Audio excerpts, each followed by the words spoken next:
Night moon, Z.E. Slaughter walked for miles in a rainstorm. He held his Bible wrapped in plastic in his left hand and his trusted sword in the other. The rain poured from the sky like water from a fire hose. He had brief moments when he could see lights in the distance. He knew it was the town he had walked so very far to find. It's been months since he had seen a living thing. Not even an occasional squirrel. That meant he was getting close to the last evil to ever walk this earth. And closer to his revenge. Thunder and lightning cracked the sky and for brief moments shined light on the road ahead. Larger oak trees lay across the road, burned to ashes like old logs from a fireplace. Debris was scattered over most of the road. Abandoned cars created a maze and housed the skeleton remains of many people who didn't escape the reaping. Once he had walked through the gauntlet of death. He felt like he had just walked on the grave of humanity.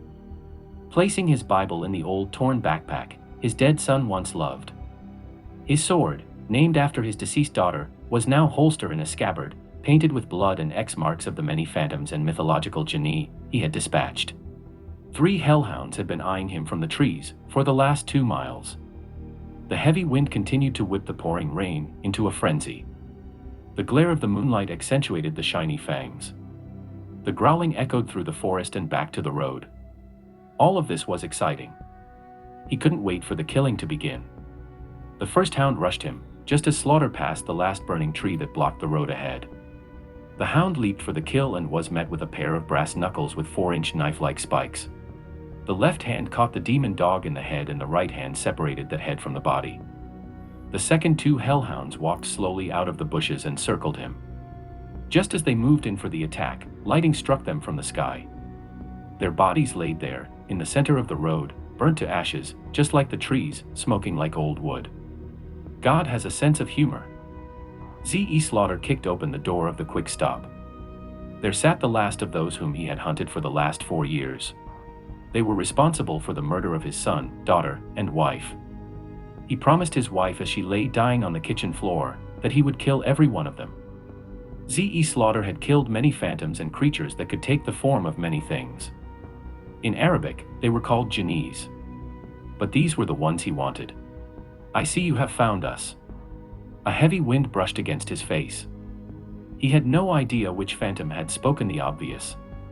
The place was pitch black. The quick stop smelt of decomposed muscle and flesh. He walked on 3 inches of something soft like jelly and squishy. He began to read from the Bible and finished with "Let there be light." There was light and he could see all that stood before him. The floor was what he thought it would be. Old flesh and soft human tissue.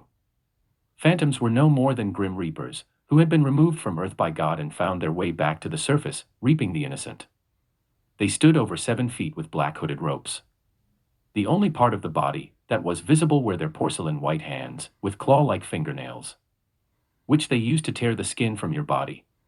He thought of jinni as out of control, evil fairies. Jinnis are gone, but they left the power of words behind to curse mankind. In their reign, words were used to cast spells. That's why it's called spelling. To this day, words are powerful. The power of whispers was the weapon of choice. As the genie began to speak, Slaughter shouted the words, "No man should speak no evil, stronger than the hand of my God." 1 man against 3 phantoms and 4 jinnis. He felt that hunger for blood again. Z.E. Slaughter called for darkness and the light was gone. His sword cut through the air with precision and whistled as it sliced evil into pieces. He could hear his wife tell him to finish them all. The last thump hit the ground, and he holstered his sword. Walking out of the quick stop, he turned his head to the left and saw his reflection for the first time in 8 years. He stood tall. His face had 1 long scar from the middle of his forehead to the end of his chin. Old crude stitching reflected the severity of the wound. His blonde hair was mostly gray. The face was olive and tough like leather. Z.E. Slaughter didn't recognize himself. He walked out of the store with his Bible in his left hand and the sword in the other. The night sky was bright sky.